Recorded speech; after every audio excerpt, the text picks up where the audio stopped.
नमस्कार दोस्तों, मैं विजय तिवारी। स्वागत है आपका हमारे YouTube channel the book society में, जहां हम आज की क्लास में सब्जेक्ट कोड BHIC 114 के चैप्टर नंबर 8 की चर्चा करेंगे। चैप्टर का नाम होगा औपनिवेशिक आधिपत्य के प्रारूप। चैप्टर में हमें यह पढ़ाया जाएगा कि किस प्रकार से ब्रिटेन और फ्रांस ने विश्व के अलग अलग देशों पर नियंत्रण स्थापित किया और उनके इस नियंत्रण का उन देशों पर क्या प्रभाव पड़ा। तो इससे पहले जितने भी लेक्चर अपलोड किए गए हैं, आई होप सो वो आपने ध्यान से सुने होंगे और वो आपको समझ में भी आए होंगे। कमेंट बॉक्स में कमेंट करके हमें बताते रहिए, ताकि इस सीरीज़ को आगे बढ़ाने में हमें पूरी तरीके से आपका साथ मिलता रहे। तो चलिए चैप्टर की शुरुआत करते हैं और शुरुआत में सबसे पहले होगी बात भारत की। तो देखो, भारत के बारे में आपको पता ही है कि भारत किसका उपनिवेश था? ब्रिटेन का। और अगर आपने सातवें चैप्टर का लेक्चर ध्यान से सुना है, तो आपको बहुत अच्छे से पता होगा कि उपनिवेशवाद कोई अचानक से होने वाली प्रक्रिया नहीं है, बल्कि ये स्टेप टू स्टेप चलती है। और भारत में भी ब्रिटिश शासन के जो थे, वो 3 चरण थे, जिन तीनों चरणों का उल्लेख यहाँ पर किया जाएगा। तो सबसे पहले भारत की बात कर लेते हैं कि भारत ब्रिटिश के लिए प्रॉफिटेबल क्यों था। यानी कि अन्य देशों के मुकाबले अगर भारत की बात आप करोगे, तो भारत पर ब्रिटिश की निगाह इस टाइप से थी कि वो भारत को छोड़ना ही नहीं चाहते थे। आखिर क्यों? तो देखो, सबसे पहली बात तो ये थी, भारत में बहुत सारा कच्चा माल था और इस कच्चे माल का दोहन ब्रिटिश बहुत आसानी से कर सकते थे। बड़े पैमाने पर यहाँ पर लोहे की खानें थी, कोयले की खानें थी, इवन कपास की खेती यहाँ पर सबसे अच्छा, दुनिया का कपास यहीं उगाया जाता था। दुनिया की सबसे अच्छी शिल्पकारी यहीं पर की जाती थी। इतने नहीं, भारत की जो जलवायु थी, उस जलवायु के हिसाब से यहाँ पर खाद्यान्न की फसलें भी उगाई जा सकती थी। तो ऐसे में यूरोपीय देशों में खाद्यान्न के निर्यात के लिए, कच्चे माल के निर्यात के लिए बड़े पैमाने पर भारत प्रॉफिटेबल हो सकता था। इसलिए ब्रिटिश ये चाहते थे कि वो भारत पर अपना खुद का कंट्रोल स्थापित करें। इसलिए ब्रिटिश ने अन्य कंपनियों के साथ युद्ध लड़ा और इन युद्धों को जीतने के बाद भारत पर एक खुला कंट्रोल कर लिया। तो किसके लिए? कच्चे माल के लिए, खाद्यान्न फसलों की आपूर्ति के लिए। इवन जो ब्रिटिश पूंजीपति लोग थे, वो भारत में आसानी से इन्वेस्टमेंट भी कर सकते थे, क्योंकि भारत में अपार संभावनाएं थी। चाहे वो व्यापारिक क्षेत्र हो, औद्योगिक क्षेत्र हो, खनन का क्षेत्र हो, बैंकिंग, बीमा, जहाजरानी, परिवहन, इन सब पर धीरे धीरे करके विदेशी कंपनियों का कंट्रोल हो गया। इतने नहीं, भारत के लोग भी बड़े जबरदस्त थे। भारत के लोग विरोध ही नहीं करना जानते थे। भारत के लोग आसानी से, पता है क्या करते थे? भारत के लोग आसानी से दूसरों के हो जाते थे। जैसे कि फॉर एग्जांपल यहाँ पे लिखा है कि भारत की जो सेना थी, वो ब्रिटिश सेना के कब्जे में होकर पूरी दुनिया में जाकर युद्ध लड़ती थी। अब बताओ, युद्ध कौन लड़ रहा है? ब्रिटिश। और युद्ध में सेना किसकी है? भारतीय लोगों की। तो भारतीय लोग जा रहे हैं मर खपने के लिए, किसके लिए? कि भैया देखो, हम तुम्हारे लिए लड़ेंगे और तुम क्या करो, तुम एक काम करो, तुम पूरी दुनिया पर कब्जा कर लो। तो ऐसे लोग आपको कहाँ मिलेंगे? तो इसलिए ब्रिटिश भारत को संभावनाओं का एक क्या देखते थे? द्वार देखते थे। तो ये सारी विशेषता थी जो भारत को अन्य गुलाम देशों से अलग करती थी। इसलिए ब्रिटेन चाहता था कि भारत उसका उपनिवेश बना रहना चाहिए। लेकिन ये सारी चीज़ इतनी आसानी से नहीं हुई। इसके लिए एक लंबा टाइम पीरियड लगा। तो इसीलिए इसे 3 चरणों में बांटा जाएगा: प्रथम चरण, द्वितीय चरण और तृतीय चरण। प्रथम चरण में पता क्या होगा? प्रथम चरण में ये होगा कि ब्रिटेन के अंदर की कुछ राजनीतिक चीज़ें होंगी। जैसे ब्रिटेन में बहुत सारी कंपनियां होंगी जो भारत से व्यापार करना चाहती होंगी। ऐसे में ब्रिटेन की जो राज प्रणाली है, ब्रिटेन में उस समय जो महाराजा या महारानी का शासन है, वो वैसे तो महारानी एलिजाबेथ का शासन था, आप सभी को पता है। ईस्ट इंडिया कंपनी महारानी एलिजाबेथ के चार्टर पर साइन, जो ईस्ट इंडिया कंपनी का जो चार्टर था, उस पर साइन महारानी एलिजाबेथ के थे। यानी कि ईस्ट इंडिया कंपनी जो भारत में आ रही है, वो महारानी एलिजाबेथ के हस्ताक्षर से आ रही है। तो देखो, ईस्ट इंडिया कंपनी जैसी और भी कंपनियां ब्रिटेन में, और वो सब भारत से व्यापार करने की इच्छुक हैं। लेकिन अगर इतनी सारी कंपनियां एक साथ भारत में व्यापार करेंगी, तो कंपटीशन बहुत ज़्यादा होगा। तो वो कंपटीशन कैसे होगा कि अगर वो सारी कंपनियां भारत में आ गई, तो मान लो भारत में 4 कंपनियां हैं, तो भारत में कच्चा माल उन्हें खरीदना है। तो भारत से अगर उन्हें कच्चा माल खरीदना है, तो हर एक कंपनी ये सोचेगी मैं इस कच्चे माल को खरीद लूँ, इसलिए वो ज़्यादा से ज़्यादा रेट देने की कोशिश करेगी। एक तरीके से ना, नीलामी वाली प्रक्रिया हो जाएगी। जो ज़्यादा रेट देगा, उसे वो कच्चा माल मिलेगा। और अगर एक ही कंपनी होगी, तो वो अपनी मनमानी कीमत पर क्या करेगी? चीज़ों की वसूली करेगी। इसलिए कंपनी का ना एकाधिकार होना चाहिए। तो पहले चरण में क्या हुआ? कंपनी के एकाधिकार को रखा गया और ब्रिटिश कंपनी यानी कि ईस्ट इंडिया कंपनी को एकाधिकार दे दिया गया, और अन्य कंपनियों को मना कर दिया गया कि आप भारत से व्यापार नहीं कर सकते। तो ऐसे में ईस्ट इंडिया कंपनी भारत में आएगी, और ईस्ट इंडिया कंपनी जब भारत में आएगी और वो अपना धीरे धीरे माहौल शुरू करेगी, तो उसको बहुत सारे पैसों की जरूरत होगी। अब आप कहोगे पैसे की जरूरत क्यों होगी? क्योंकि भारत में निगाह और लोगों की भी थी।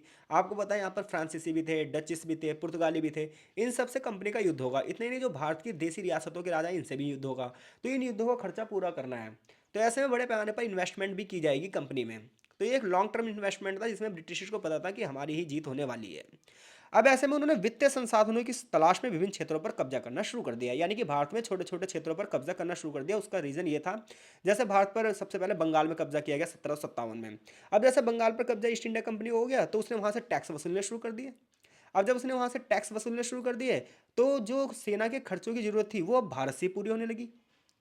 तो भारत में जितने भी वित्तीय संसाधन थे, जहाँ से टैक्स मिल सकता था, वहाँ से थोड़ी चीज़ें करके ईस्ट इंडिया कंपनी ने पहले चरण में क्या करना शुरू कर दिया, कंट्रोल करना शुरू कर दिया। धीरे करके भारतीय राजस्व पर पूरी तरीके से उसने नियंत्रण स्थापित कर लिया। फॉर एग्जाम्पल यहाँ पर लिखा है कि कंपनी बंगाल से करों और लूट के द्वारा बड़ी मात्रा में धन इकट्ठा करने लगी। बंगाल में जितना भी टैक्स इकट्ठा होता था, उसका 33% टैक्स केवल और केवल इंग्लैंड में भेज दिया जाता था। यानी कि एक बहुत बड़ी मात्रा में जो धन है वो इंग्लैंड में भेजा जाने लगा। आप अगर उस समय धन की तुलना करोगे तो इंग्लैंड की जो टोटल आय थी, उस टोटल आय का 2 से 3% सिर्फ और सिर्फ भारत से जाता था। इतना बड़ा अमाउंट भारत से इंग्लैंड भेजा जाने लगा। परिणाम तक क्या हुआ, भारत के मुद्रा बाजार में मुद्रा की कमी हो गई और इंग्लैंड में मुद्रा बढ़ने लगी। यानी कि इंग्लैंड, ब्रिटेन अमीर पे अमीर होता गया और भारत जो है वो गरीब पे गरीब होता गया। ये सब कब हो रहा है, पहले चरण में हो रहा है। यानी कि पहले चरण में एक सॉफ्ट सी नीति चल रही है, सिर्फ और सिर्फ आपको छोटे छोटे क्षेत्रों पर कंट्रोल करना है और इकोनॉमिक रूप से अपने आप को डेवलप करना है। प्रशासन के क्षेत्र में जितने भी रीति रिवाज थे, उसमें कोई भी दखलंदाजी नहीं की गई, क्योंकि इकोनॉमिक प्रॉफिट की बात थी तो रीति रिवाजों और धर्म से उन्हें कोई लेना देना था नहीं। व्यवस्थाओं में हस्तक्षेप किया नहीं गया। भारत का जैसा सिस्टम चल रहा था वैसे ही चलता गया। बस चीज़ें आसानी से वसूल हो रही है, यानी कि आपको अगर टैक्स आसानी से मिल रहा है, पैसा आसानी से मिल रहा है, तो इन्होंने किसी भी चीज़ में हस्तक्षेप नहीं किया। हालांकि कलकत्ता और बनारस में दो शैक्षिक संस्थाएं तो स्थापित की गई ताकि शिक्षा को बढ़ावा दिया जाए, लेकिन इसके अलावा उन्होंने किसी भी मामले में हस्तक्षेप नहीं किया। तो ये बात तो पहले चरण की थी, यानी कि पहले चरण में कुल मिलाकर ज़्यादा से ज़्यादा वसूली की बात की जा रही है और छोटे छोटे क्षेत्रों पे कंट्रोल की बात की जा रही है। सामाजिक आर्थिक सांस्कृतिक नीतियों में बिल्कुल भी हस्तक्षेप नहीं किया जाएगा। द्वितीय चरण में मुक्त व्यापार की शुरुआत हुई। मुक्त व्यापार का मतलब ये है, तो देखो फिर से चलते हैं ब्रिटेन में। अब ब्रिटेन की राजनीति में फिर से बदलाव आने लगे। ब्रिटेन की संसद में कुछ लोगों का एंट्री हुई और उन लोगों ने ये कहा कि केवल और केवल ईस्ट इंडिया कंपनी ही व्यापार क्यों करेगी, क्योंकि ईस्ट इंडिया कंपनी जो भारत से व्यापार करी थी, उसकी वजह से ईस्ट इंडिया कंपनी के लोगों को प्रॉफिट ज़्यादा हो रहा था और वो अमीर होते जा रहे थे। ऐसे में जो ब्रिटेन में और कंपनियां थी और जो उद्योगपति थे, वो उनसे ईर्ष्या करने लगे। उन्हें लगने लगा कि सारा सारा प्रॉफिट ईस्ट इंडिया कंपनी के लोगों को हो रहा है और ये प्रॉफिट में हिस्सेदारी हमारी भी होनी चाहिए। तो ऐसे में ब्रिटेन की संसद में नियम कानूनों के लिए क्या होने लगे, वाद विवाद होने लगे। बहुत सारे लोगों ने इस चीज़ का विरोध किया। उन्होंने कहा कि ईस्ट इंडिया कंपनी नहीं, बल्कि ब्रिटेन की जितनी भी कंपनियां हैं, उन्हें भारत से व्यापार करने की अनुमति दी जानी चाहिए और ईस्ट इंडिया कंपनी में कंट्रोल करना चाहिए, क्योंकि ईस्ट इंडिया कंपनी भ्रष्टाचार कर रही है। ईस्ट इंडिया कंपनी के जो लोग हैं वही प्रॉफिट कमा रहे हैं। तो ऐसे में इसी चीज़ को बोलते हैं मुक्त व्यापार। तो ऐसे में ब्रिटेन की संसद ने ईस्ट इंडिया कंपनी के अधिकारों में कटौती कर दी और बाकी सारी कंपनियों को भी भारत में क्या कर दिया, व्यापार करने के लिए भेज दिया। तो ये मुक्त व्यापार का चरण था। 19वीं शताब्दी में ये शुरू होता है। व्यापारिक वर्ग के हितों में जब इंग्लैंड में टकराव हुआ, उसकी वजह से ऐसा हुआ। इसमें इस चीज़ पे लेकर संघर्ष हुआ कि कौन से व्यापारी भारत पे कंट्रोल करेंगे। तो ऐसे में बहुत सारे कानूनों की, अधिनियमों की झड़ी सी लग गई। जैसे रेगुलेटिंग एक्ट आया, कंपनी एक्ट आया। तो इन एक्टों के माध्यम से क्या किया गया, इन कानूनों के माध्यम से क्या किया गया, ईस्ट इंडिया कंपनी की शक्तियों को सीमित किया गया और अन्य कंपनियों के द्वार भी भारत के लिए खोल दिए गए। यानी कि ब्रिटिश अर्थव्यवस्था में जो परिवर्तन होगा, उसका प्रभाव भारत पर पड़ेगा। व्यापारिक कंपनियां भारत में आएंगी, बड़े बड़े जो पूंजीपति होंगे यहाँ पर इन्वेस्टमेंट करेंगे तेज, और वो तेजी से बढ़ती हुई जनसंख्या के लिए खाद्यान्न भी चाहते हैं। इस दौरान क्या होगा, इस दौरान ये होगा कि जितनी भी ब्रिटिश वस्तुएं हैं वो भारत में खुल्लम खुल्ला बिकेंगी, उन पर कोई भी टैक्स नहीं लगेगा। जितना भी सीमा शुल्क था वो हटा दिया जाएगा।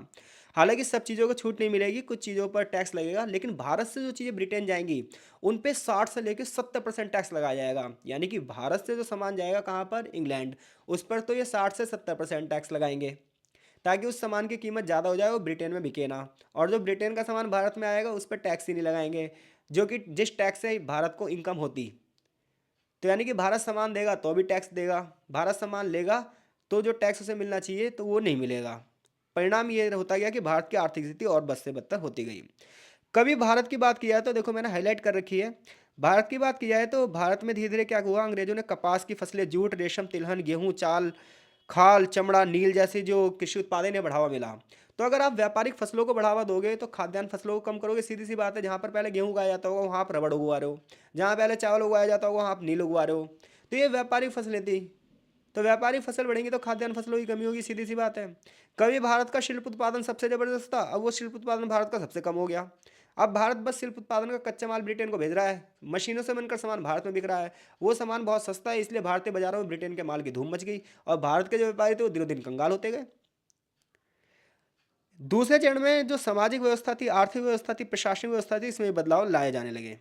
लोगों को एजुकेशन दी जाने लगी, इसलिए नहीं कि वो शिक्षित हो जाएं।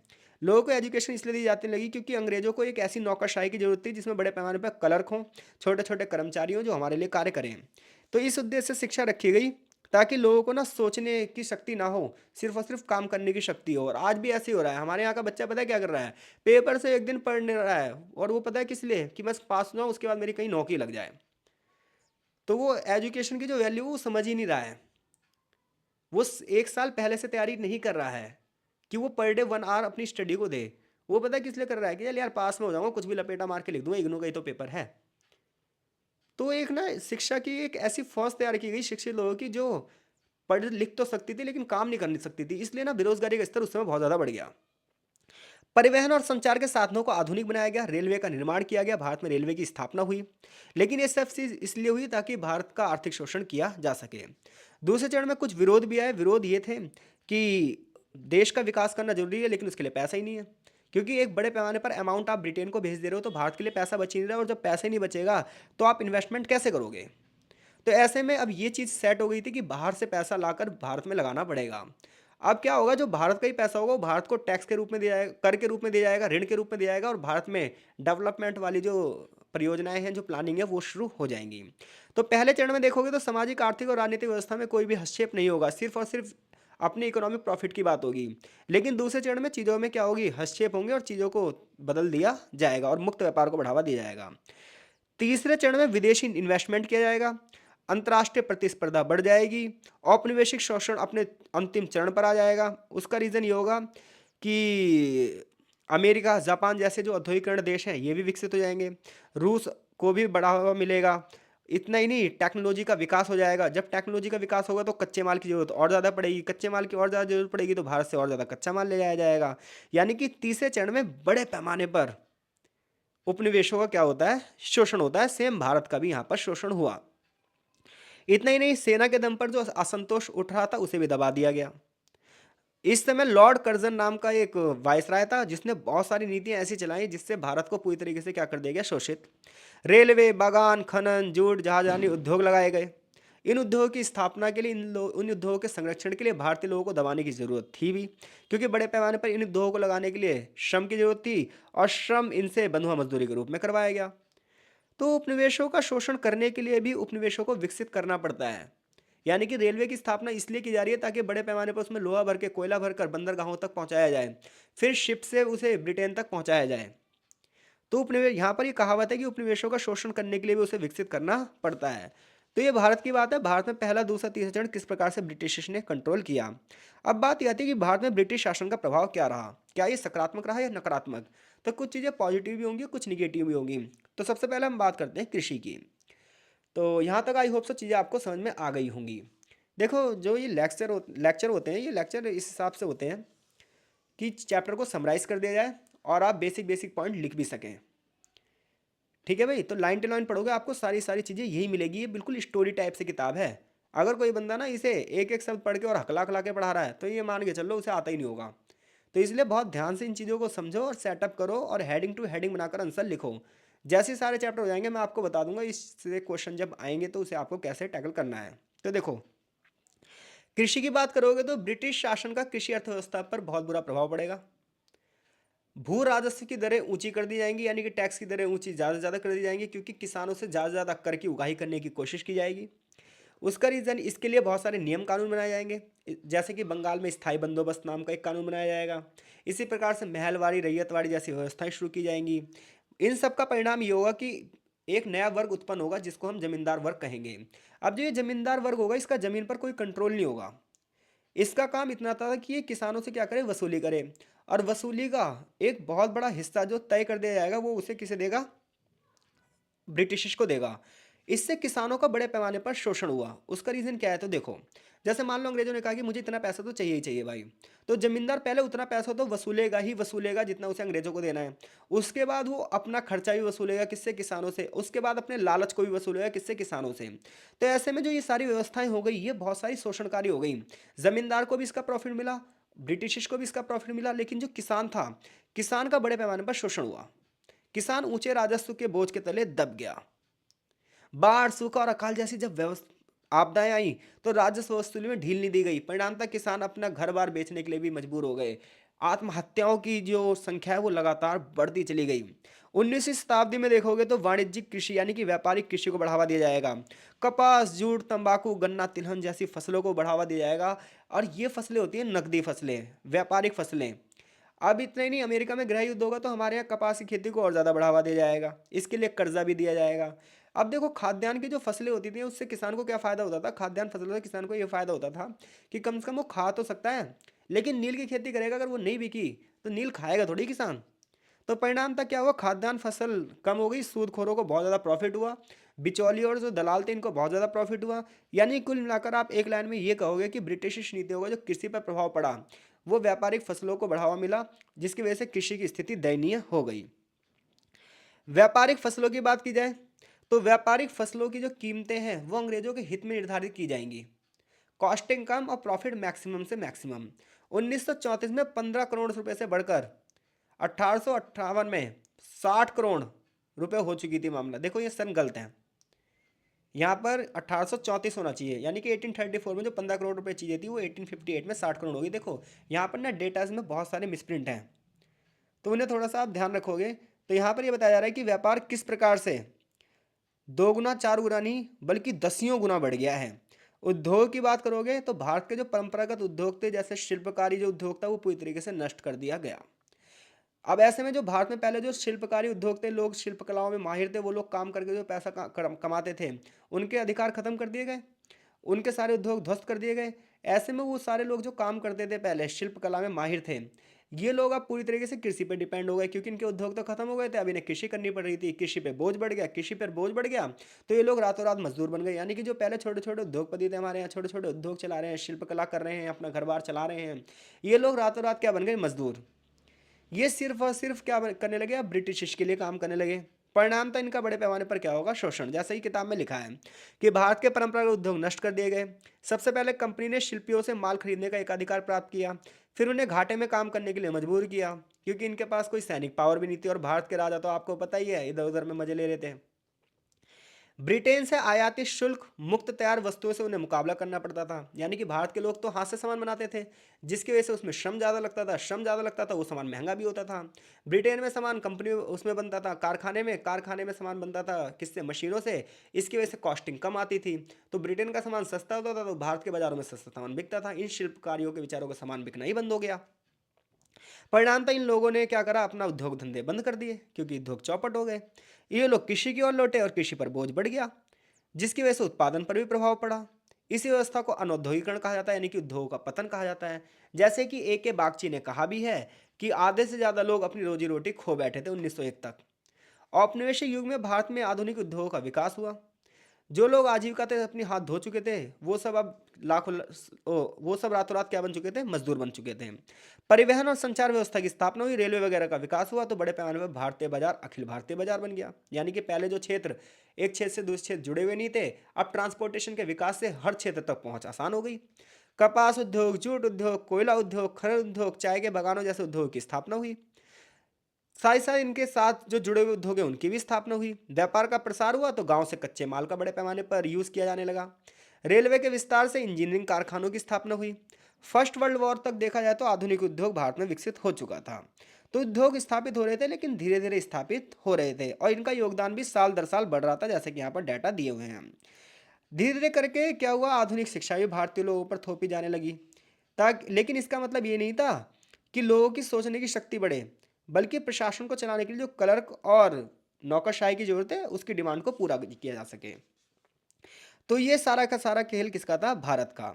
तो अगर क्वेश्चन पूछे भारत में उपनिवेशवाद की क्या विशेषताएं थी, तो वो भारत की विशेषताएं बताओगे कि भारत को क्यों उपनिवेश बनाना चाहिए था उस टाइम पे। दूसरा, भारतीय कृषि पर क्या प्रभाव पड़ा। तो अगर क्वेश्चन आ जाए भारत में ब्रिटिश औपनिवेशिक शासन के विभिन्न चरणों का उल्लेख कीजिए, तो आप ये 3 चरण बताओगे। सबसे पहले कि पहले चरण में क्या हुआ, एकाधिकार किया गया, दूसरे में मुक्त व्यापार किया गया, तीसरे चरण में शोषण किया गया। और भारत पर ब्रिटिश शासन का प्रभाव क्या पड़ा, तो पहले कृषि के बारे में बताओगे, फिर व्यापार के बारे में बताओगे, और फिर किसके बारे में बताओगे, उद्योग के बारे में बताओगे। तो अब तक जो चीज़ें हुई हैं, आई होप से वो सारी चीज़ें आपको समझ में आई हों।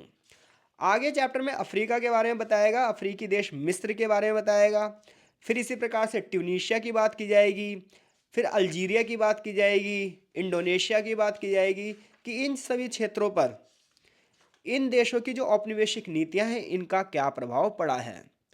तो ये सब चीज़ें पढ़ेंगे हम इस चैप्टर के भाग 2 में, क्योंकि वरना ये लेक्चर बहुत ही ज़्यादा बड़ा हो जाएगा। तो अगर ये भारत के ऊपर कोई क्वेश्चन आया तो हम यहीं से पढ़ लेंगे, और अफ्रीका से आया तो इस चैप्टर के भाग 2 में हम चर्चा करेंगे। ठीक है? तो उसके लिए आप नेक्स्ट वीडियो देखना। तो मिलते हैं आपसे नेक्स्ट पार्ट में, तब तक के लिए आपका बहुत-बहुत धन्यवाद।